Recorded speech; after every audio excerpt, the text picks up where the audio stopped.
O riso de sua mãe era a melodia que aquecia a sala de jantar.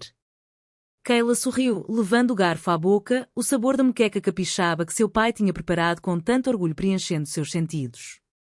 Seu irmão, Lucas, contava uma piada boba sobre a faculdade e, por um momento, tudo estava perfeito.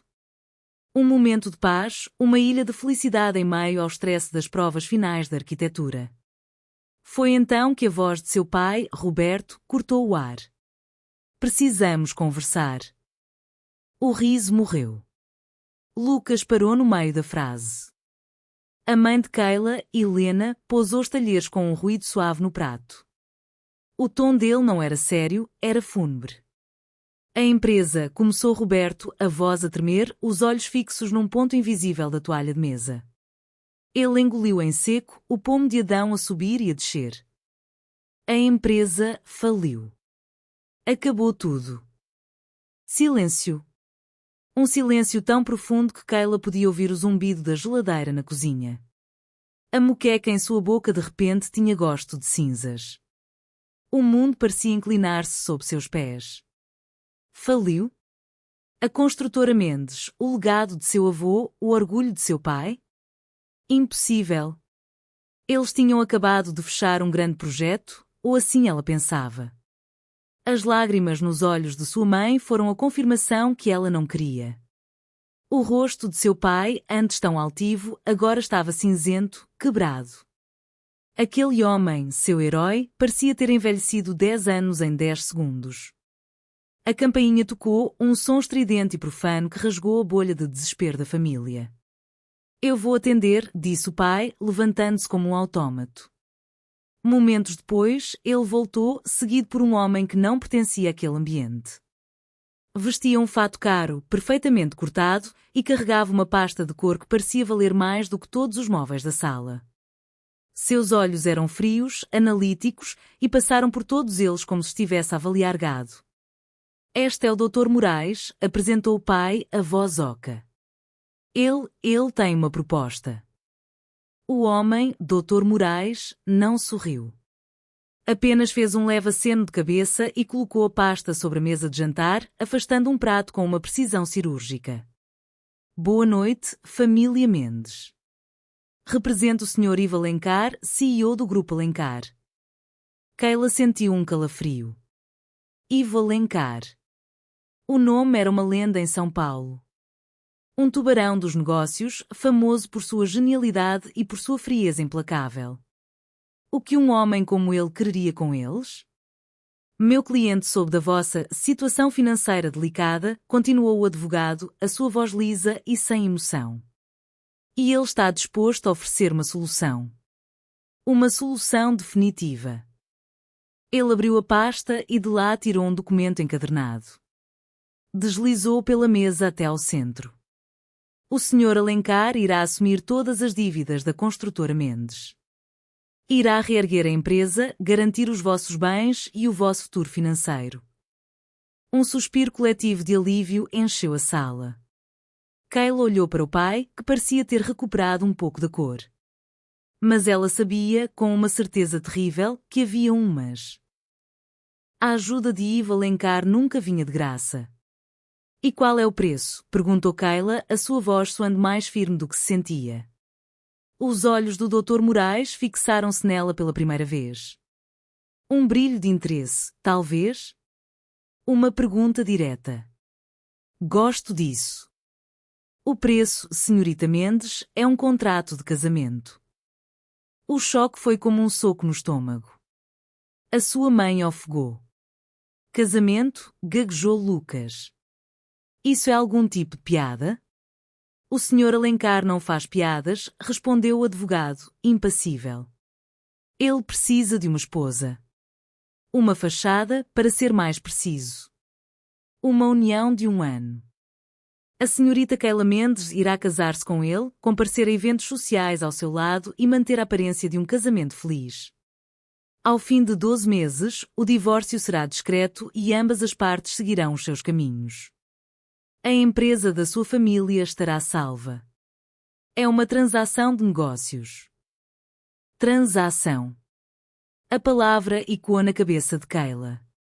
Era isso que ela era. Um item numa transação. Ela levantou-se, as pernas a tremer. Preciso de 1 minuto. Sem esperar por uma resposta, Kayla subiu para o seu quarto, o seu santuário. As paredes estavam cobertas com os seus esboços, plantas de edifícios que sonhava um dia construir. A maquete de um centro cultural, o seu projeto de final de curso, estava sobre a sua mesa. Sonhos feitos de papel e cola. Agora pareciam frágeis, infantis. Ela olhou-se no espelho. Viu uma jovem de 23 anos com os olhos cheios de medo. O seu futuro, que antes parecia um projeto bem delineado, agora era um terreno baldio. A sua liberdade, a sua carreira, o seu direito de amar, tudo isso estava a ser negociado na sala de jantar. Em troca da sobrevivência da sua família. Ela pensou no rosto do seu pai. Na dignidade perdida. Na sua mãe, que dedicara a vida àquela família. O peso da escolha esmagou-a. Como poderia ela construir os seus próprios sonhos sobre as ruínas da sua família? A resposta era simples e brutal: não podia. Com o coração pesado como chumbo, ela desceu as escadas. Os 3 pares de olhos viraram-se para ela, cheios de uma esperança que a fez sentir-se doente. Ela caminhou até à mesa, pegou na caneta que o Dr. Moraes lhe oferecia. A caneta era pesada, fria. Eu aceito, disse ela, a voz um sussurro. Ela assinou o documento no local indicado. A sua caligrafia, normalmente fluida e artística, saiu tremida, deformada. Cada letra era um prego no caixão da sua antiga vida. Ela estava a vender a sua alma. Assim que a caneta deixou o papel, a porta da frente abriu-se. Um homem entrou. Alto, imponente, vestido com um casaco escuro que parecia absorver a luz da sala. O ar ficou subitamente mais frio. Era ele. Ivo Alencar. O seu rosto era ainda mais duro e cortado do que nas revistas de negócios. Seus olhos, de um cinzento tempestuoso, não pousaram nela. Fixaram-se no advogado. Tudo resolvido, a sua voz era grave, um trovão baixo que vibrou no peito de Kayla. Sim, Sr. Alencar. O contrato está assinado. Só então ele olhou para ela. Não havia curiosidade, não havia simpatia, não havia nada. Era o olhar de um homem a inspecionar uma propriedade que acabara de adquirir. Um olhar frio como o Ártico. Ele virou-se para sair, tão abruptamente como tinha chegado, e disse, por cima do ombro, as palavras que selaram o destino dela. Prepare-se. Você se muda amanhã. O carro deslizava silenciosamente pelas ruas arborizadas do bairro dos Jardins. Kayla olhava pela janela, mas não via as vitrinas de luxo ou os prédios imponentes. Via apenas o reflexo do seu próprio rosto, pálido e assustado. Ao seu lado, no banco de trás, Ivo Alencar não disse uma única palavra durante todo o trajeto. Ele estava focado no seu telemóvel, os polegares a moverem-se com uma rapidez impressionante sobre o ecrã, como se ela nem existisse. A sua mala, a única que lhe permitiram trazer, com a promessa de que tudo o que precisasse já estaria lá, estava no porta-malas. Uma mala com algumas roupas, os seus livros de arquitetura e a sua caixa de lápis de desenho. Sentia-se como uma refugiada. O carro parou em frente a um arranha-céus de vidro e aço que parecia perfurar as nuvens. Um porteiro correu para abrir a porta para Ivo, que saiu sem olhar para trás. Kayla saiu a seguir, sentindo-se pequena e insignificante sob a sombra do edifício. O elevador era privado. Ivo inseriu um cartão e o ecrã iluminou-se com um único botão, Penthouse. A subida foi rápida e silenciosa. Kayla sentia pressão nos seus ouvidos, um reflexo da pressão que esmagava o seu peito. Quando as portas se abriram, revelaram não um corredor, mas a própria sala de estar. O queixo de Kayla caiu. O espaço era gigantesco, com paredes de vidro do chão ao teto que ofereciam uma vista panorâmica de 180 graus de São Paulo. O chão era de um mármore branco polido que refletia a luz como um espelho. Os móveis eram minimalistas, caros, em tons de cinzento, preto e branco. Era impressionante. E era a coisa mais fria e impessoal que Kayla já tinha visto. Parecia um showroom de uma revista de design, não um lar. Dona Elvira vai mostrar-lhe o quarto, disse Ivo, já a tirar o casaco e a colocá-lo sobre uma cadeira com uma perfeição estudada. Ele nem sequer olhou para a vista. Para ele, era apenas um cenário. Uma senhora de meia-idade, com um uniforme impecável e um sorriso contido, apareceu. Senhorita Mendes. Por aqui, por favor. Kayla seguiu-a por um corredor vasto. Tudo era imaculado, silencioso. O mármore sob seus pés estava frio, o silêncio era tão vasto que parecia engolir qualquer som. O seu quarto era uma suíte maior que o apartamento onde morava a sua melhor amiga. Tinha a sua própria varanda e um closet recheado de roupas novas, com etiquetas de marcas que ela só via em revistas. Roupas que não eram dela, que não tinham a sua personalidade. Se precisar de alguma coisa, pode chamar-me, disse Dona Elvira antes de se retirar discretamente. Kayla ficou sozinha no meio daquele luxo estéril. Ela abraçou os próprios braços, um gesto inútil contra o frio que não vinha da temperatura, mas do vazio imenso ao seu redor. Esta era a sua gaiola. Uma gaiola dourada. Mais tarde, enquanto Kayla desfazia sua pequena mala, colocando os seus livros na mesa de cabeceira como uma tentativa desesperada de marcar território, ouviu uma batida suave na porta. Querida? Posso entrar? Uma mulher elegante, na casa dos 50, com um sorriso caloroso e olhos azuis brilhantes, entrou no quarto. Vestia um vestido de seda e joias discretas. Você deve ser a Kayla. Eu sou Beatriz Alencar. A madrasta do Ivo. Ela aproximou-se e deu-lhe um abraço rápido e perfumado. Seja bem-vinda. Sei que tudo isto deve ser muito estranho para si, mas quero que saiba que tem uma amiga aqui. Kayla ficou surpreendida com a simpatia. Obrigada, senhora. Oh, por favor, chame-me Beatriz. Ela sentou-se na beira da cama, o sorriso nunca a abandonar o rosto. Ivo pode ser difícil. Especialmente desde o acidente. Ele construiu muros tão altos à sua volta. Eu rezo todos os dias para que alguém consiga derrubá-los. Talvez essa pessoa seja você, querida. As suas palavras eram doces, mas algo nelas fez Kayla sentir-se desconfortável. Era como se Beatriz estivesse a escalá-la por um papel, a de salvadora do seu enteado problemático. Eu espero que nos possamos dar bem, disse Kayla, sem saber o que mais dizer. Claro que vamos. Agora, prepare-se. O jantar será servido em breve. A primeira refeição em família. Beatriz piscou-lhe o olho e saiu, deixando um rasto de perfume caro no ar. O jantar foi um pesadelo silencioso. A mesa era longa, com lugares para 12 pessoas, mas estavam apenas os dois, sentados em extremidades opostas. O som dos talheres a tocar nos pratos era ensurdecedor no silêncio que se instalara. Ivo não levantou os olhos do seu tablet durante toda a refeição, a ler gráficos e e-mails enquanto comia mecanicamente. Kayla sentia-se invisível, uma peça de mobiliário. A comida, preparada por um chefe particular, não tinha sabor. Cada garfada era um esforço.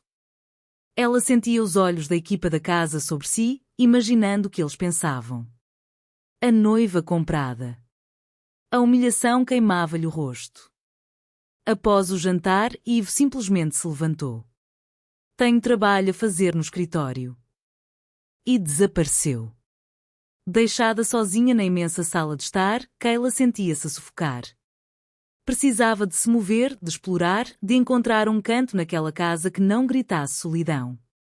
Ela caminhou pelos corredores, passando por salas de arte abstrata e por um ginásio privado.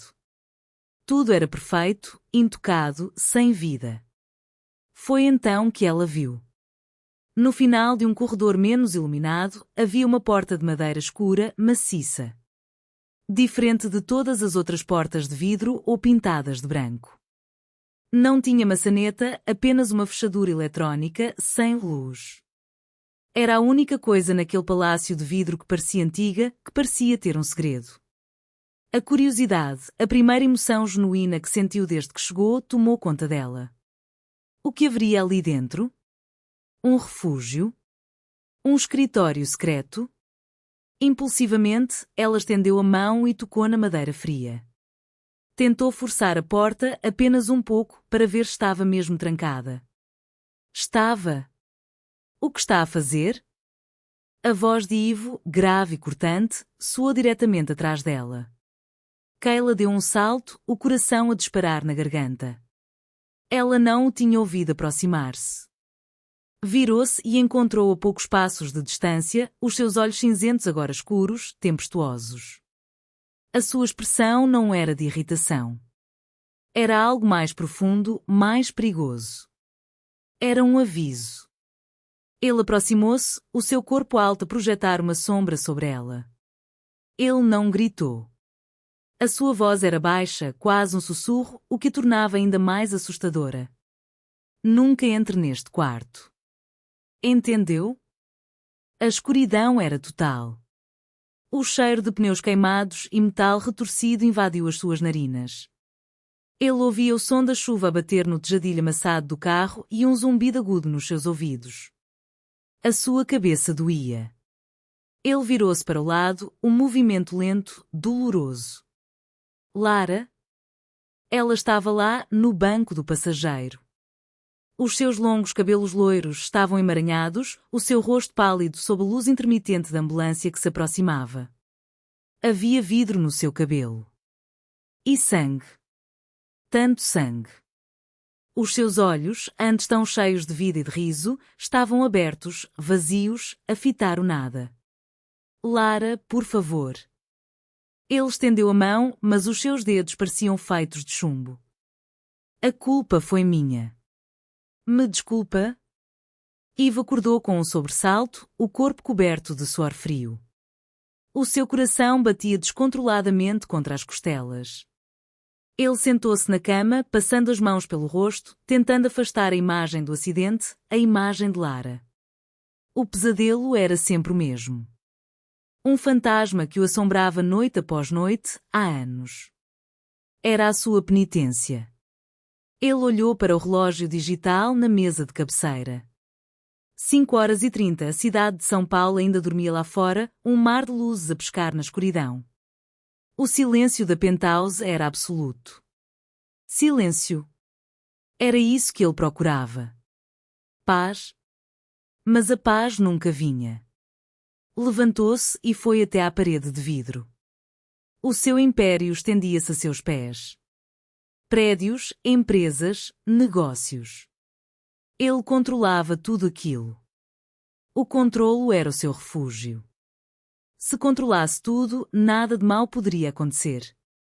Se mantivesse ocupado, não teria tempo para pensar. Se mantivesse frio, não teria como se magoar novamente. A lógica era simples. E tinha funcionado. Até agora. O seu olhar foi atraído por um movimento subtil na varanda da suíte de hóspedes, a suíte dela. Kayla. Ela estava lá fora, envolta num robe branco que era demasiado grande para ela. Tinha os cabelos castanhos presos num coque desarrumado e estava curvada sobre um caderno de esboços, um lápis a dançar agilmente entre os seus dedos. O sol da manhã começava a nascer, pintando o céu com tons de laranja e rosa, e a luz suave iluminava o seu perfil concentrado. Por um instante, Eve ficou a observá-la. Havia uma quietude nela, uma intensidade focada que ele, de certa forma, reconhecia. Era a mesma intensidade que ele dedicava ao seu trabalho. Mas a dela era diferente. Era criativa, não destrutiva. Ela estava a criar algo do nada, enquanto ele passava os seus dias a adquirir e a fundir coisas que outros tinham criado. Uma transação de negócios, ele lembrou-se a si mesmo. Era tudo o que ela era. Uma solução temporária para um problema de imagem que os seus parceiros conservadores exigiam que ele resolvesse. Nada mais. Ele afastou-se da janela, irritado consigo mesmo por aquele momento de distração. Mais tarde, na cozinha, enquanto tomava o seu café preto, ele viu-a entrar. Ela usava umas calças de ganga e uma t-shirt simples. Parecia deslocada no meio do mármore e do aço inoxidável. Ela murmurou um bom dia quase inaudível e foi buscar um copo de água. Enquanto se virava, o seu cotovelo esbarrou num pequeno vaso de cristal que um decorador insistira em colocar na bancada. O vaso caiu no chão e partiu-se com um estrépito. Oh, meu Deus! Me desculpe, ela começou, agachando-se rapidamente para apanhar os cacos. Não toque nisso. A voz de Yves saiu mais áspera do que ele pretendia. Kayla estremeceu e parou, mas já era tarde demais. Ai! Ela puxou a mão para trás, um pequeno ponto vermelho a formar-se na ponta do seu dedo indicador. Algo dentro de Yves estalou. O som do cristal a partir-se, a visão do sangue.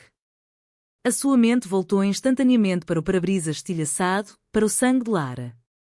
Antes que pudesse pensar, ele estava ao lado dela. Deixe-me ver. Ele pegou na mão dela com uma urgência que a surpreendeu. O corte era minúsculo, insignificante, mas para ele, naquele momento, parecia uma ferida mortal. Dona Elvira. Traga o kit de primeiros socorros, ele gritou, a sua voz ecoar na cozinha silenciosa. Ele guiou Kayla até um banco, a sua mão ainda a segurar a dela firmemente. Ela olhava para ele, os olhos arregalados, confusa com a sua reação exagerada. Ele ignorou o seu olhar. Abriu o kit, limpou o pequeno corte com um antisséptico e aplicou um penso com uma concentração feroz, os seus movimentos um pouco desajeitados, mas estranhamente cuidadosos. Enquanto ele pressionava o penso no lugar, a manga da sua camisa subiu ligeiramente. E foi então que Kayla viu. Na parte inferior do seu pulso, parcialmente escondida pelo relógio caro, havia uma cicatriz. Uma linha branca, longa e fina, que serpenteava pela sua pele.